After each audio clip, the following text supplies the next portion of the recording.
one of the greatest tragedies of whole human history, the destruction of the Library of Alexandria.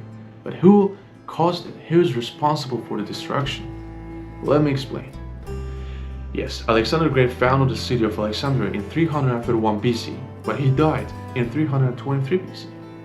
So technically, the development of the city happened after Alexander's death, which means he wasn't the one who gave the order to build the library.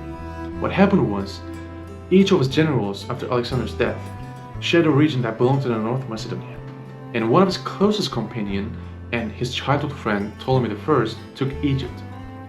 He then gave the order to build the Library of Alexandria, so it wasn't Alexander the Great. Here where things get sad.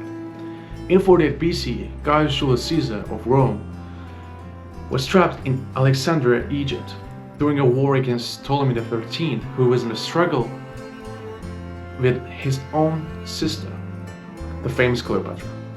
What happened was, to stop the enemy ships, Caesar set the harbor on fire, and that fire, some sources says, spread to the warehouse of the library scrolls, and the whole information of the ancient world was just burning.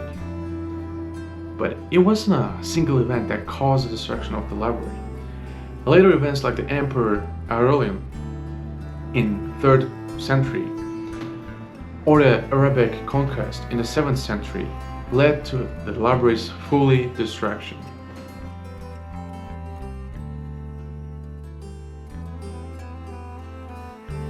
Ptolemy the Great then later became the pharaoh of Egypt, just like Alexander the Great. And he actually wrote a book about Alexander the Great. Imagine a book by Alexander the Great written by his closest companion that knew him from birth to death. And even though that book was destroyed during the fire, we know it existed because authors like Arrian and Plutarch, who now provide us to the most accurate information about Alexander's life, mentions Ptolemy's book in their book, which is amazing.